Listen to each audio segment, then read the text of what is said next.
स्वागत है आपका आज के मेरे वीडियो में। आज हम लोग चर्चा करने वाले हैं मिस्टर डोनाल्ड ट्रंप के बारे में। उन्होंने भारत के ऊपर 25% की टैरिफ लगा दी है। मतलब पहले जो हमारा सामान अमेरिका में 100 रुपये में बिका करता था, अब उसकी कीमत 125 रुपये हो गई है। अभी आपके अगल बगल में, घर के अगल बगल में कुछ चिंटू इकोनॉमिस्ट भी मिल जाएंगे, पप्पू इकोनॉमिक्स भी मिल जाएंगे। जी नहीं, राहुल गांधी की बात नहीं हो रही यहाँ पे। आपके मित्रगण जो आकर के बोलेंगे मोदी फेल हो गया, मोदी की विदेश नीति फेल हो गई, 56 इंच का सीना कहाँ चला गया, ट्रंप के जीतने के लिए भारत में हवन कराए जा रहे थे, अब हवन क्यों नहीं हो रहे, कहाँ गए ट्रंप और मोदी की दोस्ती। तो पहले ट्रंप भारत के बारे में सोचा करता था, भारत के हित की बातें किया करता था। तो हम लोग ट्रंप हाउडी मोडी हुआ, नमस्ते ट्रंप जैसे इवेंट्स भी हुए। दोनों राजनेताओं ने एक दूसरे को अपने देश में बुलाया, कार्यक्रम किया और इलेक्शन कैंपेन भी किया। आप उसको कुछ भी कह सकते हैं। अब ट्रंप अमेरिका फर्स्ट की बातें करता है। ट्रंप ने भारतीय गुड्स के ऊपर 25% की टैरिफ की घोषणा कर दी है। तो जो लोग अभी छाती पीट रहे हैं, अगर उनको थोड़ी सी समझ होती डेटा की, तो वो लोग ये नहीं कहते कि मोदी फेल हो गया, भारत की विदेश नीति फेल हो गई। वो लोग हमसे डेटा के ऊपर बात करते। तो आइए जरा समझते हैं भारत और अमेरिका का व्यापार किस तरीके से चलता है। ट्रेड सरप्लस है या ट्रेड डेफिसिट है हमारा। सिर्फ 2024 में हमने कम से कम 129 अरब डॉलर के गुड्स एंड सर्विसेज अमेरिका में एक्सपोर्ट किए हैं और सिर्फ 45.3 अरब डॉलर का जो गुड्स एंड सर्विसेज है हमने अमेरिका से इंपोर्ट किए हैं। मतलब हमारा एक्सपोर्ट ज्यादा है और इंपोर्ट कम है। पहले टैरिफ की रेट क्या थी, इसके बारे में हम बाद में चर्चा करेंगे। अभी जो नया टैरिफ है वो 25% लगाया गया है भारत के ऊपर। फ्लैट टैरिफ 25% सारे गुड्स एंड सर्विसेज पर। इसका मतलब है कि आज यानी कल तक जो सामान अमेरिकी मार्केट में 100 रुपये में बिकता था या 100 डॉलर में बिकता था, उसकी कीमत 125 डॉलर हो जाएगी। 25 डॉलर आपको थोड़ा छोटा संख्या लग रहा होगा कि 25 डॉलर बड़ा बात नहीं है, बट ऐसा नहीं होता। इसका जो असर है वो पूरे गुड्स एंड सर्विसेज पे पड़ेगा। आने वाले समय में प्रोडक्ट का कॉस्ट और बढ़ता है, रॉ मटेरियल का कॉस्ट और बढ़ जाता है, जिसके वजह से हमारे गुड्स अमेरिकी मार्केट में और महंगे हो जाएंगे। अब इसका दो रास्ता है, या तो हम मैन्युफैक्चरिंग कॉस्ट को कम कर दें, जिससे जो सामान की महंगाई है वो थोड़े कम, महंगाई की जो बढ़ने की गति है वो थोड़ी कम हो जाएगी, विच इज़ वेरी इम्पॉसिबल। क्योंकि भारत में भी इन्फ्लेशन है, 6-7% का इन्फ्लेशन भारत में भी रहता है। रॉ मटेरियल का जो प्राइस है वो हर साल बढ़ते रहता है। आपके ऊपर, आप उसके प्राइस के ऊपर कोई कंट्रोल नहीं कर सकते। और जो सामान हम आज 100 रुपये में बना रहे हैं, अमेरिका में बेच रहे हैं, कल अगर हम चाहें उस सामान को 70 रुपये और 80 रुपये में बनाना, ये बहुत ही मुश्किल बात है। अभी आपने देखा होगा TCS में ले ऑफ हो गया। तो अगर हम अपने कॉस्ट कटिंग पे ध्यान देंगे तो हम और ज़्यादा जॉब लॉस होगा हमारे इंडियंस का, which is very difficult to maintain. दूसरा तरीका क्या है कि हमारा सामान कितना भी महंगा हो अमेरिकी मार्केट में, ये बिकेगा ही बिकेगा, क्योंकि हमारा सामान बहुत ही टॉप क्वालिटी का है। तो कंपटीशन बहुत ज़्यादा है। अगर हमारे सामान पे 25% का टैरिफ है, बाकी देशों के ऊपर 19%, 15% की टैरिफ है, उनका सामान अमेरिकी मार्केट में सस्ता हो जाएगा, हमारे सामान महंगे होंगे। तो चांसेस है कि हमारा जो एक्सपोर्ट का नंबर है उस पर काफ़ी ज़्यादा प्रेशर आ जाएगा 2-4 सालों में, और हमारा एक्सपोर्ट काफ़ी कम होने लगेगा। तो ट्रंप ने अचानक से 25% टैरिफ की घोषणा क्यों की? अगर आप जियोपॉलिटिक्स में रुचि रखते हैं तो किसी एक सिंगल इवेंट से आप किसी कंक्लूजन पर नहीं पहुंच सकते हैं। इसके लिए हम लोगों को थोड़ा क्रोनोलॉजी समझना पड़ेगा। तो आइए समझते हैं कि किस तरीके से क्या क्या हुआ। देखिए, सबसे पहले ऑपरेशन सिंदूर होता है, और ऑपरेशन सिंदूर में ट्रंप कहते हैं कि मैंने भारत और पाकिस्तान के बीच मध्यस्थता कराई और मैंने वॉर को रुकवा दिया। भारत सरकार कहती है कि नहीं, ऐसा कुछ नहीं हुआ। पाकिस्तान ने कहा था कि वॉर को रोको, इसलिए हमने सीज फायर का ऐलान कर दिया। ट्रंप कहते हैं कि इंडिया जो है रशियन ऑयल खरीदता है, रशिया यूक्रेन वॉर को इंडिया फ्यूल कर रहा है, भारत को रशिया से ऑयल नहीं खरीदना चाहिए।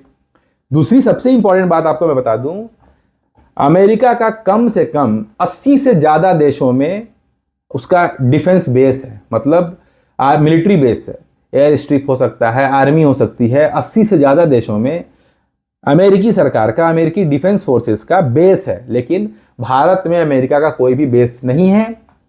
और आने वाले भविष्य में भी अमेरिका इस बात को समझ चुका है कि इंडिया में यूएस मिलिट्री का कोई भी बेस नहीं हो सकता है। डीप स्टेट जो है यूएस का, वो भारत में कभी भी पॉलिटिकल टर्मोइल नहीं क्रिएट कर सकता। उन्होंने कोशिश बहुत की, पैसा भी फेंका, लेकिन भारत में पॉलिटिकल टर्मोइल वो नहीं क्रिएट कर पाए, जैसा उन्होंने बांग्लादेश में किया, जैसा उन्होंने पाकिस्तान में किया। पाकिस्तान में इमरान खान को जेल में भेज दिया, जेल के अंदर उसके साथ क्या क्या हो रहा है आपको पता है।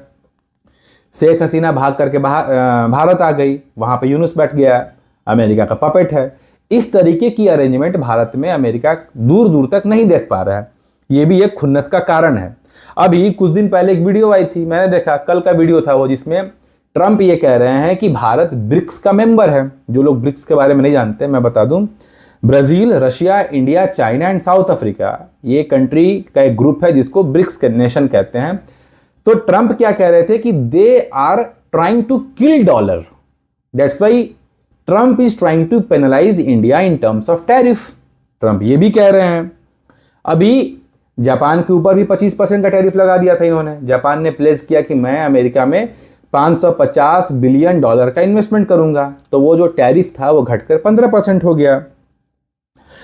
और ट्रंप ये भी कह रहे हैं कि Russia and India are dead economies.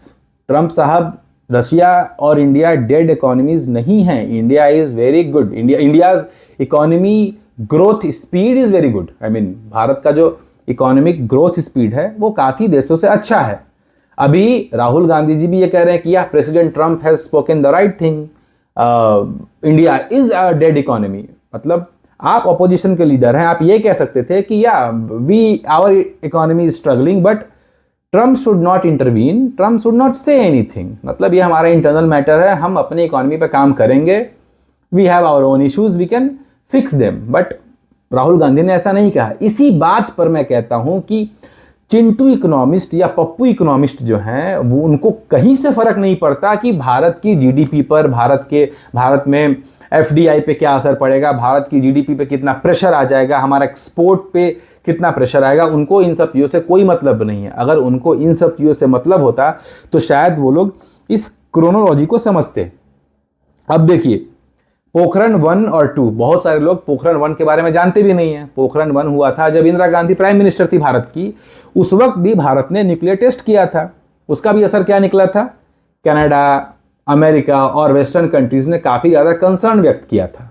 तो उनका कंसर्न था, उन्होंने काफी ज्यादा कंसर्न रेज किया था। एनएसजी का गठन हुआ था, ये एनएसजी नहीं, दूसरा NSG, to prevent the future proliferation. Pokhran 2 जब हुआ था 1998 में, अटल बिहारी वाजपेयी जी उस समय भारत के प्रधानमंत्री थे और प्रोजेक्ट को लीड कलाम साहब कर रहे थे। उस वक्त भी काफी ज्यादा सैंक्शंस इंडिया पर लगाए गए थे और तब की सरकार को भी पता था कि अगर हम न्यूक्लियर परीक्षण कर रहे हैं, हमको इसका खामियाजा भुगतना पड़ेगा, भारत पर सैंक्शंस लगेंगे, इंटरनेशनल प्रेशर आएगा।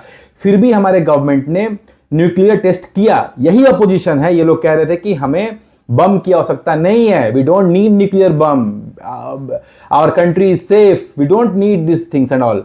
ये चिदम्बरम साहब का आपको वीडियो मिल जाएगा, वो भी ऐसी बातें कर रहे थे। आज के समय में अगर हमारे पास न्यूक्लियर बम नहीं होता, आपको क्या लगता है ये जो पाकिस्तान है, बांग्लादेश है, ये कंट्री आज के समय में भारत में हर हफ्ते, हर महीने बम ब्लास्ट करते? इनको पता होता कि भारत के पास बम नहीं है, भारत हमसे युद्ध नहीं कर सकता। और ये लोग आए दिन धमकी देते कि वी आर एन एटमी मुल्क, जैसा पाकिस्तान कहता है कि हम एक एटमी कंट्री हैं, हम भारत के ऊपर एटम बम डाल देंगे, ऐसा वो हमेशा कहते। आज के समय में हमारे पास न्यूक्लियर बम है, that's why we are safe. आज के जो चिंटू इकोनॉमिस्ट हैं, अगर वो जिंदा होते, वो पैदा होते अगर 1998 के समय में, और उनके पास थोड़ी सूझबूझ होती, वो लोग कलाम जी को और अटल बिहारी वाजपेयी जी को और इंदिरा गांधी को भी देशद्रोही कहते कि सब कुछ एक्सपोज हो गया। यही नहीं, अमेरिका को और ज्यादा प्रॉब्लम है भारत से। अमेरिका को भारत के यूपीआई से प्रॉब्लम है, अमेरिका को भारत के रुपे कार्ड से प्रॉब्लम है, अमेरिका को हमारे यंग पॉपुलेशन से प्रॉब्लम है। अमेरिका को पता है कि भारत की पॉपुलेशन काफी यंग है, भविष्य में भारत के पास टेक्नोलॉजी होगी, राइट स्किल सेट होगा, और भारत आज नहीं तो 20 साल बाद, 25 साल बाद, अमेरिका से आगे भी हो सकता है, 20-25 नहीं, चलिए 50 साल के बाद भी भारत अमेरिका को पीछे छोड़ सकता है। इंडिया आज 4th लार्जेस्ट इकोनॉमी है। 10-20 साल में, 30 साल में हम लोग 3rd लार्जेस्ट भी बन सकते हैं। ये सारे कंसर्न्स हैं अमेरिका के पास, लेकिन मैं आपको बता दूं, मेरी एनालिसिस ये कहती है कि अमेरिका जितना ज्यादा बुली करेगा इंडिया को, इंडिया उतना ज्यादा मॉस्को और बीजिंग के करीब जाएगा। ये बात भी अमेरिका जानता है अच्छी तरीके से। आप देखिएगा, ये जो टैरिफ है कहीं ना कहीं 15 से 20% के बीच में जाकर के सेटल होगा इंडिया और अमेरिका के बीच में। अगर नहीं भी होता है तो ये जो 25% का टैरिफ है ये बहुत ज़्यादा दिन तक सस्टेन नहीं करेगा। इंडिया एक बहुत बड़ा मार्केट है। मैं आपको बता दूं, 2012 का समय था, 12-13 का समय था, 10 से 12 के समय के बीच का समय था, जब भारत में चाइनीज मोबाइल फोन बिका करती थी। आप लोग को याद होगा, उसमें 4-5 सिम कार्ड लगा करते थे, बड़े बड़े स्पीकर्स होते थे, बड़े बड़े स्क्रीन्स होते थे। बहुत लोगों को वो फ़ोन अच्छे लगे, बहुत लोगों ने उसको पसंद नहीं किया। वही समय था जब चाइनीज़ कंपनी ने इस डिमांड को समझा, उनको समझ में आ गया था कि भारत एक बहुत बड़ा मार्केट है। उसी वक्त Oppo, Vivo, Realme, Xiaomi and all जितने भी ब्रांड्स हैं, उन लोगों ने इस अपॉर्चुनिटी को समझा। उनके पास कोई सप्लाई चेन नहीं था, कोई मार्केटिंग नहीं थी, मार्केटिंग टीम तक नहीं थी इंडिया में। उन्होंने क्या किया, फ़ोन बनाया, फ्लैगशिप फ़ोन बनाया, अमेजॉन, फ्लिपकार्ट और ऑनलाइन के माध्यम से लोगों को बेचा और कुछ टैक्स का पैसा हटा करके सारे पैसे कहाँ गए, चाइनीज़ कंपनियों के पास गए। आज के समय में उन सारी कंपनियों के जो R&D सेंटर्स हैं, इवन मैन्युफैक्चरिंग यूनिट्स इंडिया में बन चुके हैं। उनको पता है कि भारत कितना बड़ा मार्केट है। आपको मैं बता दूं, अभी भी भारत के सिर्फ 45 से 46% लोगों के पास ही मोबाइल फ़ोन है, स्मार्टफोन और भी कम लोगों के पास है। मतलब अभी जो आप देख रहे हैं डिजिटल क्रांति भारत में, ये कुछ भी नहीं है, इसका डबल होना है। भारत में एक डेटा कहता है कि सिर्फ 8 से 9% लोगों के पास लैपटॉप है। जब हम बात करते हैं AI की, हम बात करते हैं डेटा ड्रिवन टेक्नोलॉजी की, तो आज से 5 साल बाद, 10 साल बाद भारत के हर लोगों को लैपटॉप की आवश्यकता होगी। उस वक्त ये जो डिजिटल क्रांति का जो डेवलपमेंट आप देख रहे हैं, भारत और बड़ा मार्केट बनेगा। देखिए, भारत बहुत बड़ा मार्केट है। आज के समय में यू कैन अग्री और disagree with India, but you can not ignore India. ये बात को याद रखिएगा और घबराने की बात नहीं है। ये टैरिफ का जो वॉर है, ये बहुत ज़्यादा दिन तक सस्टेन नहीं करेगा। वीडियो को लाइक कीजिए, सब्सक्राइब कीजिए, कमेंट कीजिए और अधिक से अधिक लोगों तक शेयर जरूर करें। जय हिंद, वंदे मातरम। जय